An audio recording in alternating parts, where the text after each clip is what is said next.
guys ready? Ready to learn? Of course. Have you got something to make notes with?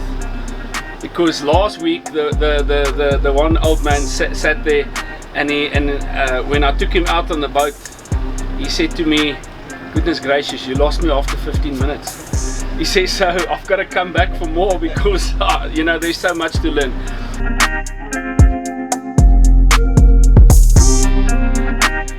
Right, so the whole principle of doing the clinics is to show anglers, whether they are well-established anglers, whether they're newcomers to the sport, or whether they are advanced anglers, pretty much the correct way of doing things.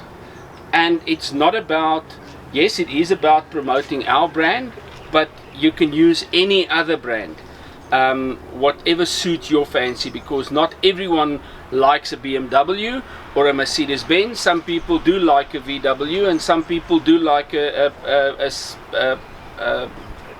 Toyota. We just don't cry about that.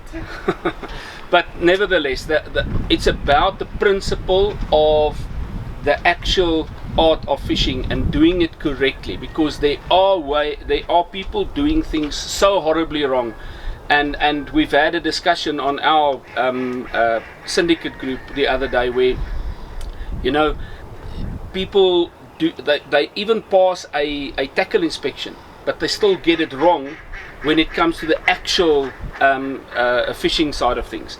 So I'm going to show you today how to camp effectively. I'm going to show you feature finding. I'm going to show you bait and bait preparation. I'm going to show you how to get that bait out there. There's different methods of doing that.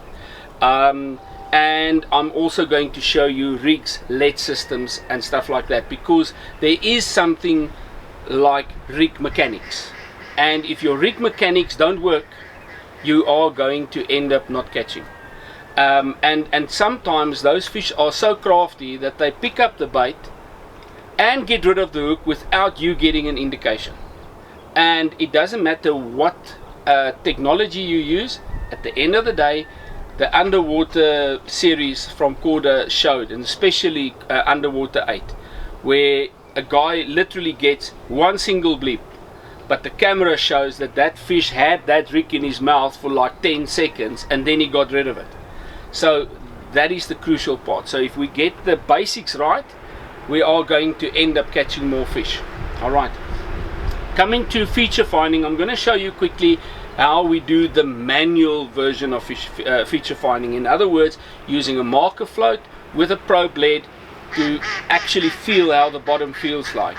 Now, we are not so blessed at Rudderkoppies. Mike has got a small little dam right there by the main lake, so and it's only this deep, so the water is crystal clear, and you could actually flick the lead out and pull it parallel to the bank, and people could actually visualize what the lead and the marker flow does and what the rod tip indicates. Now the SLR marker float is a super long range marker float, and you'll notice that I've jippoed it.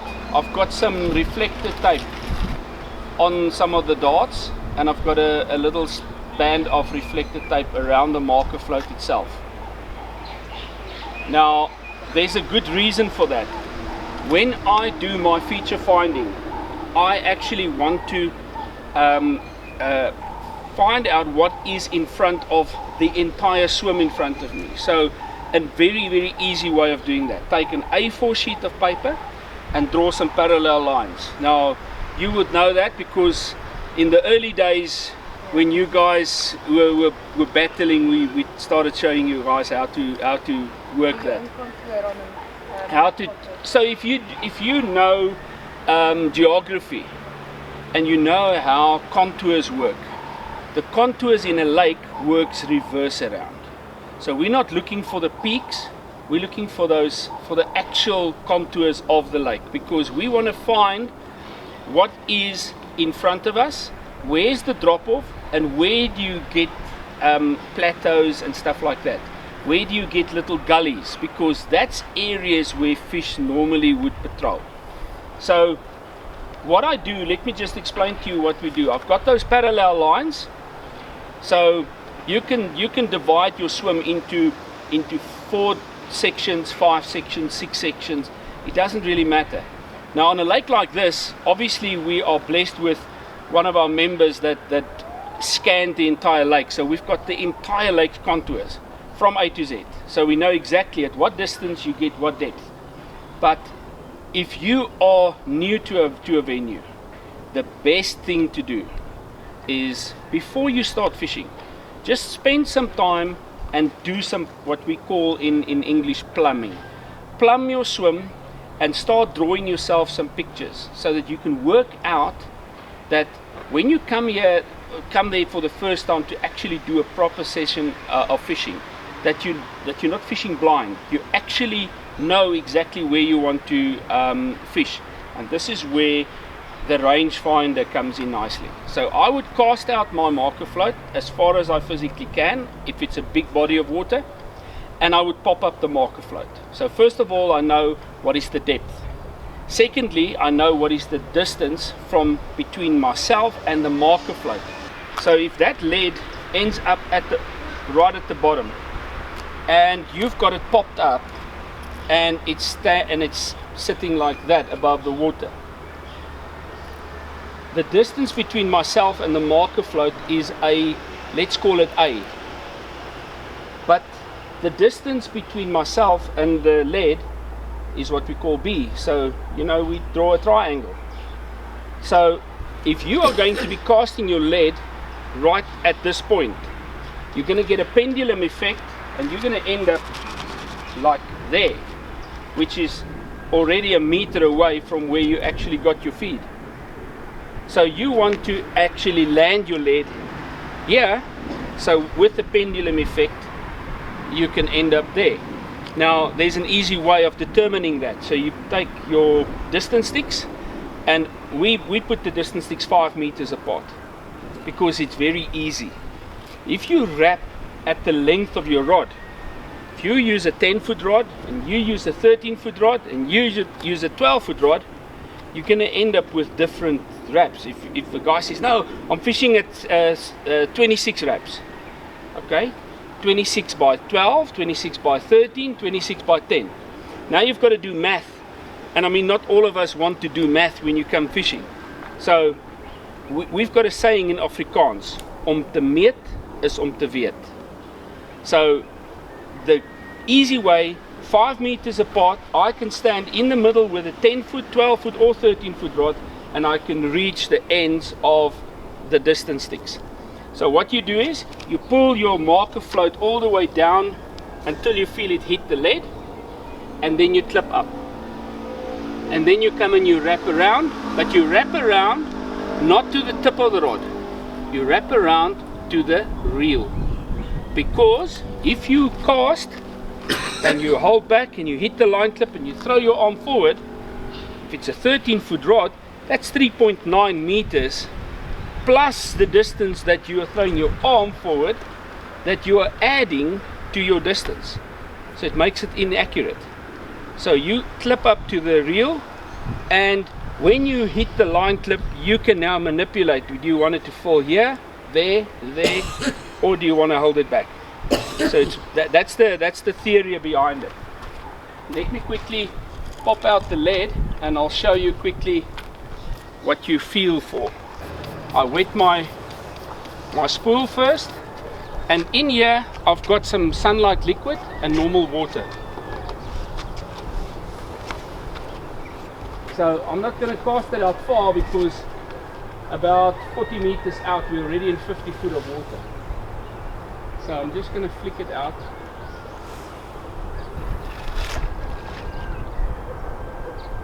And watch the rod tip. It's just hit the bottom, and the bottom is quite hard. So now I'm going to, what I do when I do feature finding, I take the braid and I press it against the blank, and then I pull horizontally. Now you can see the rod tip is bouncing, so there are still some tweaks out there. There's broken bricks, there's rocks and stuff like that, stones, so we know it's a hard bottom. So all I do, I point the rod towards the marker float, I keep the bail arm at the top, and when I release from here, I've measured it from here to there is 1 foot. So it's 1, 2, 3, 4, 5, 6, 7, 8, 9, 10, 11, 12, 13 foot. Now I keep on doing that. So what I do is, we normally have a bank stick 2 meters from the edge of the water. So what I now do, I stand back a little bit, I bring my rod level to the bank, and I just slowly reel until I feel that the marker float hits the lead. Then I pull back 2 meters. Let's say 2 meters is there. So again, if I can just get my line off the tree here. Point it again, bail arm up. 1, 2, 3, 4, 5, 6, 7, 8, 9, 10, 11, 12, 13. Again 13. So for 2 meters I've had 13 foot. So I know there's a flat spot there. But just to show you how incredible this place can be, also note when I cast my marker float, what do I do at the end of the cast? Okay.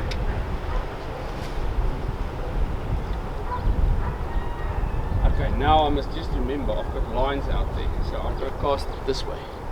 Sorry guys.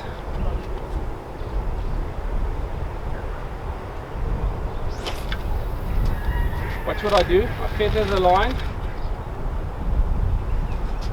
So I make sure, because the marker float is like a parachute, it pulls back and the lead pushes forward. So you end up with a situation where if you don't stop the lead so that the marker float and the lead is tight against one another, you actually end up with a tangle. So you need to make a descent through the water on a tight line. So now I didn't feel that lead hit the bottom at all, which means I am in very, very soft sand. Let's just pull it until I feel something. It should be on that slope. You can see it's a steady pull.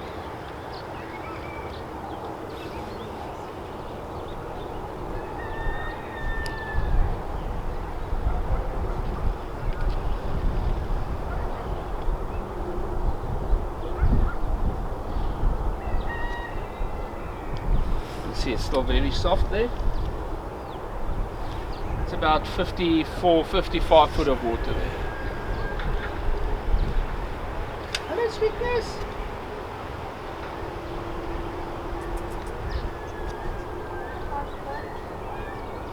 Right, now I've got the first hard bottom. Look at the bass behind below her. Right, let's just quickly check how deep it is there. 1, 2, 3, 4, 5, 6, 7, 8, 9, 10, 11, 12, 13, 14, 15, 16, 17, 18, 19, 20, 21, 22, 23, 24, 25, 6, 7, 8, 9, 30, 1, 2, 3, 33 foot. Let's, you see it? About 40 meters out. Okay. You see it? Who doesn't see it? Right, nou Nee, hier sê jy voor ja. Reg voor, ja, dis naby. Nou dis die eerste plek waar ek harde bodem gekry het. So now I just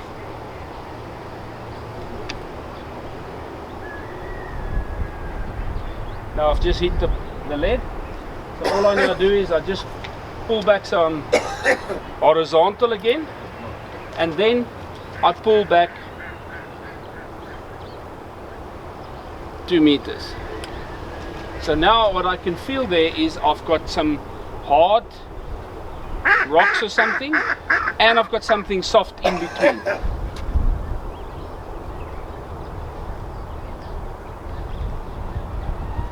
It's not very hard, but I can feel the rocks or something below it. So let's see there. We've had 33 foot. So let's see what it does now. 1, 2, 3, 4, 5, 6, 7, 8, 9, 10, 11, 12, 13, 14, 15, 16, 17, 18, 19, 20, 1, 2, 3, 4, 5, 6, 7, 8, 9, 30. 1, 32. So in 2 meters I had an elevation this much. So the nice thing is, now what you do is you do that 6 draws and you plot every single spot. So if you've marked it with a rangefinder, let's say you started at 105. So 105 is your starting point and the lake was like 20 foot deep. Now you pull back 2 meters, so you don't need to check it with a rangefinder again, so you know it's 103. So you plot 103 and you make the next depth, and so forth. So once you've done all of them, now you start connecting all the depths that are equal.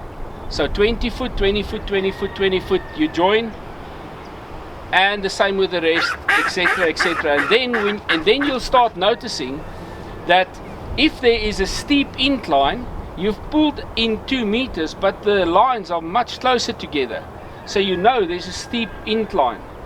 And the further your contours are apart, the flatter it is. So how do you determine whether you've got a plateau? Now you've got, let's say, 15 foot of water, but you've got, over the next 20 meters, you've still got 15 foot. So you don't join those lines. You only join the last ones. So now you've got a big flat area that you can see on your feature finding chart. That is an area that you would want to target. Now where I've just had the marker float a short while ago, that's where Adriaan has got his lines. So I'm not going to disturb that too much now. So this piece of equipment is absolutely invaluable when it comes to figuring out how the bottom is like. You can feel it. If there was debris, you would have seen the debris. And let me just pull this back, then you can.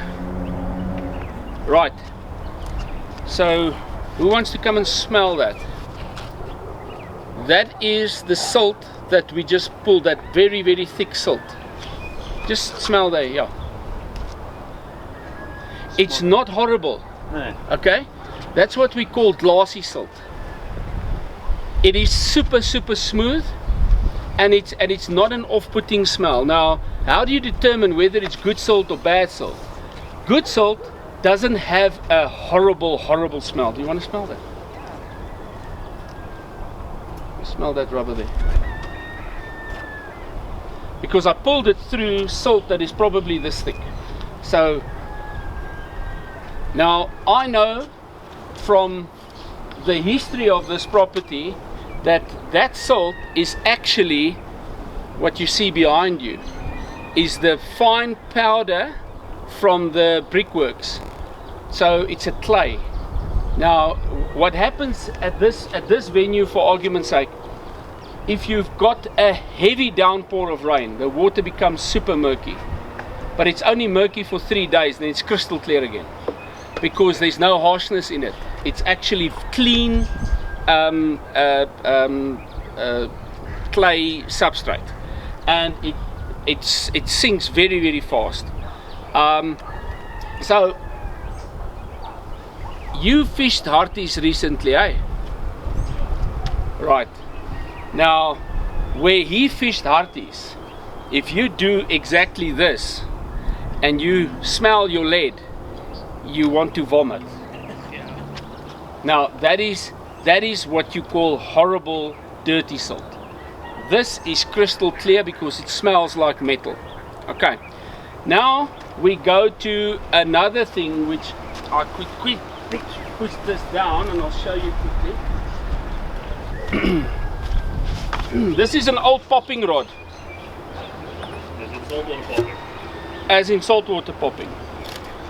Now, the guy had a big fish and he was so excited that he put the rod down and he stepped on the rod and he broke the rod. So I ended up getting the remains of it. But I'm grateful for that. I've got an old reel here. This is before most of your time. This is an old Biomaster. It comes from the early, late 80s, early 90s. 85, 86. Yeah. Now what I did here, I've got a lead weight that is actually the bottom part of a cold drink can. So I just took one of those little loops from the leads and I poured myself a lead. Now the nice thing is, because it's got that hollow portion, it actually sucks. If there's salt, it actually sucks into the salt, and when you leave it there for like 10-15 seconds and you very slowly bring it up, you actually get a sample of the salt that you've just felt, and then you can smell that and then you know whether you are on good salt or bad salt, okay, and how hard the bottom is. So what I do, and I'll just jump here on the boat, what I literally do, if I don't have an echo sounder with me, or I do have an echo sounder with me but I'm not sure as to how hard the bottom is and how it actually feels, I literally just open the bail arm and I drop this all the way to the bottom. Then by just lifting it up, I can actually pop it and I can actually feel when that lead falls off something higher. Now here's a little drop off here and I can actually feel the lead tumble down. But when I go a little bit further, I can actually feel how hard the bottom is. And if it's soft, obviously you can feel that it's soft because you've got to pull hard to bring it up again. You want to come and feel here quickly, because this is so invaluable to have something like this at your disposal.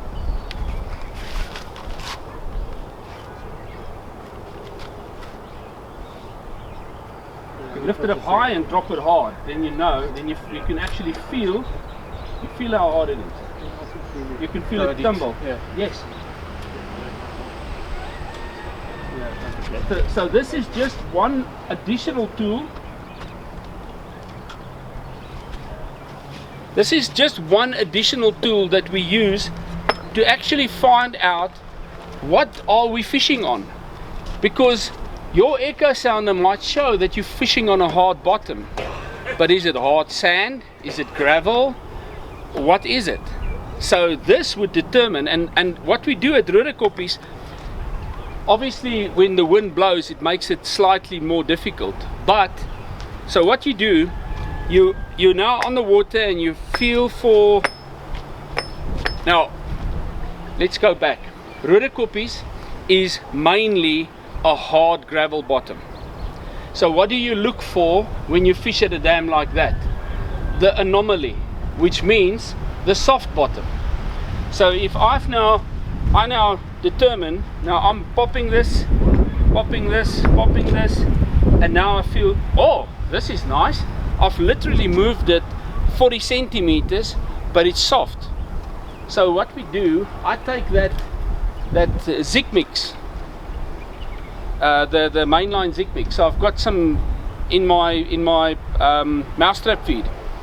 So immediately you drop some of that, because that little cloud is not going to move. So I know that's the spot.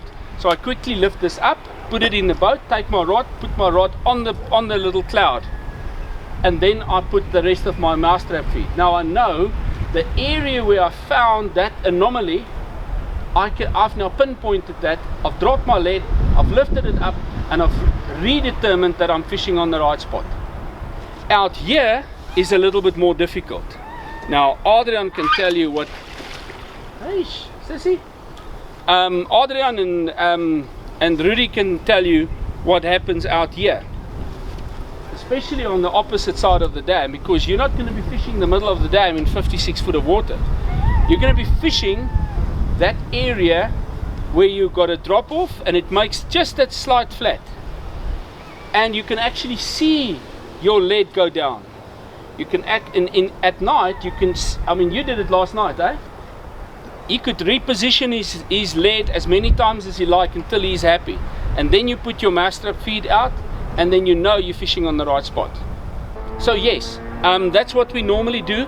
Obviously of late we can't put out fancy markers at Rudekoppies Dam, because at night those guys that does the illegal netting steals all the markers. So my echo sounder, I've got a GPS on it, so what we do is we find those anomalies and then we plot them. So we make like we got like 10 waypoints, but we only fish using 6 of them. So yes, this is what makes it really nice. Now you know you are on that area.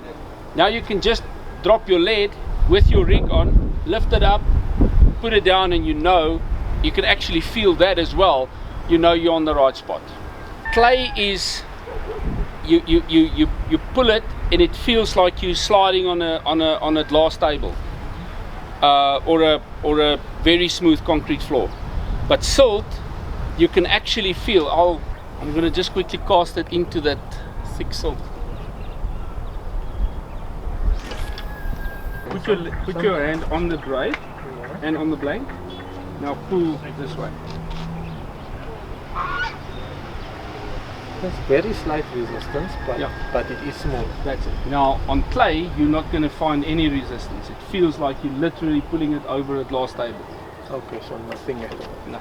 Okay, does then the weight of your lead matter, whether you use a 3 ounce or 4 ounce floating lead? Yes, the heavier the lead, the more feel you've got. Right, now that we've done the feature finding, we now know what's the differentials between the hard bottom, the soft bottom, where's the plateaus, where's the drop-offs.